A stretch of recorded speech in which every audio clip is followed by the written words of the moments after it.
Back with Bobby and JJ Radio. We have 3 guests. They're going to be shooting stuff right back at me really quick. They're with Irontribe Fitness, which is, I guess for lack of better terms, it's become a semi-private personal training company that's out in the Stone Oak area, which is near 281 and 1604.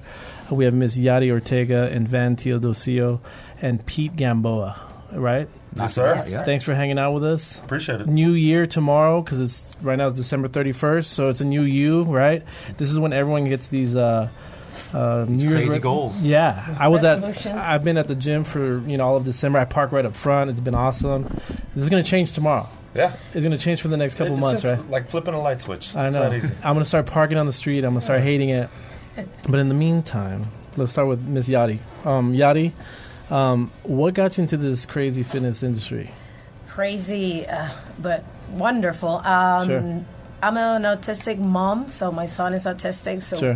when I relocated here, I started learning a little bit more about his condition getting into the school district. Right. So I started working with special education at a high school level, and I noticed that nutrition, the eating habits, the physical activity Right. of that population was very, very, very bad. Sure. So I started developing. I always been, a person that works out and all that. Right. Eats healthy, but Right. in that sense, it just concerned me in terms of my son's future. Right. So that's what drove me to change careers and starting to get my certifications as a group fitness instructor and so forth. So Yadi, let's. I like that story a lot. First of all, I heard that you're fluent in Spanish and you can talk a lot Sí, faster. señor. Okay, cool. Then I won't even try then. But how I've heard articles. I have a son also. He's 16. I heard that our smoking is their sitting. Right. Right. This demographic is stagnant. Mm-hmm. They're just on their phones or in front of computers. And then now there's a lot of ADHD and there's a lot of these really over, what's the word? Just kind of like the disability, Yeah, kind like- of developmental. But I don't know how you were when I was growing up. I was growing up. I mean, I'm obviously older, but I was like a caged animal. I had to be outside playing basketball. I had to be running. If I was inside, it felt like prison. Right. Right. And I think that there's a new generation of kids that to get them outside, like my dogs nor my son want to be outside, so I don't know why I have a yard, But I feel it's a completely different generation, and you've seen that also. And now these are becoming adults, and so they have these habits that are probably poor. Yep. Fitness-wise, right? And that's why this industry of fitness is becoming such a big thing because got to create new habits, right? Correct. If not, we're going to die abruptly. Yes. Right. Well, we're going to die anyways, but Yeah, abruptly but not abruptly. would be the case, the emphasis. Gotcha. Well, I'm glad that you shared that.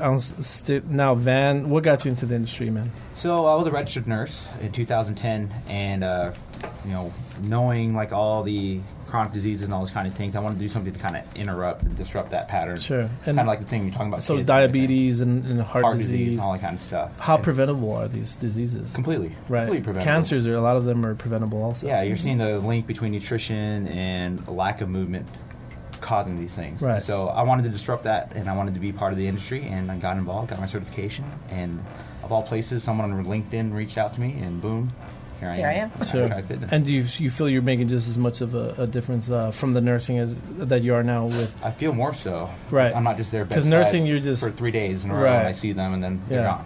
Yeah. And then I see them again 2 weeks later with the same problem. Right. So, and nothing's changing. And nothing's changed. Because the habit itself, the lifestyle itself has to change. Nothing's happened out of it. Sure. So I wanted to get out of that, and I wanted to do something impactful. Sure. So we have the super mom, the nurse gone, fitness. You better have a better story than that, Pete. I'm gonna try.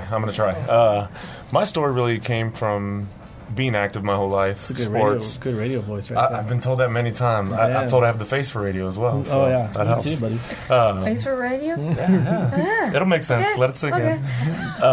So what mine was, I was an athlete my whole life, and was a walk-on actually at UTSA for the basketball team back in 96, 97. So that was a big part of my life. But as I had a son, I began to let myself go, and health just got worse. Right. Pre-diabetic, back pain. I was getting injections in my back 3-4 times a year just to maintain some form of relief in the pain. And I just saw the life I was headed for. And then grandmother had a stroke. Grandfather had aortic valve problems, and it's a wake-up call. Right. It's a wake-up call, and it's something that as soon as that happened, I looked at my son and was like, I got to be here for you. For sure. So it's one of those things where it was more out of a need myself. Mm-hmm. It led me to look into it and research a little more, and then with my athletic background Right. and my son getting older, I decided to coach, and it just led me into the training field, and it's been a blessing because I enjoy what I do, and I get motivated every day by what I do because of the people we see dealing with the challenges we've been talking about, all the challenges of being stagnant, of improper nutrition, and it's just to see people who aren't Olympic athletes or high performing athletes go out there and bust their butts every day and kill it just to make a change. It gets you up in the morning. I don't need coffee. I got those people to motivate me. So that's what led me to it, and that's what keeps me there. So. And how much? And quick takeaway before we take a break. How much do you feel that's a crutch where people say, "Hey, well, my grandma has diabetes. I'm gonna have diabetes. Or my dad had heart failure. I'm gonna have heart failure too."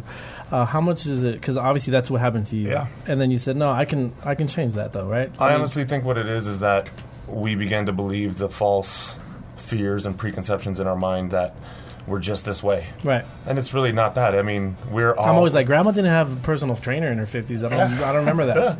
Right? That was an excuse. My grandfather was a mailman. He didn't go to the gym. He woke up, did 100 sit-ups, 100 push-ups, walked his 20-something miles a day delivering mail. Right. But, again, like you said, our backyards aren't in use. For sure. They're green. We used to have bald backyards because we were running on them all the time. Right. We're wearing out the grass. So, again, it's just that lifestyle has led being in front of computers, being at a desk all day, and people don't move as well as we used to. Cool. We're going to take a break. How can people go find you guys at the Irontribe Fitness? Give me the location, website, and number. We're at the corner of Hardy Oak and Stone Oak, right behind Neaters in that little shopping center. The address is 19903 Stone Oak Parkway, and the phone number is 210-490-0100. Cool. Take a quick break. Be right back.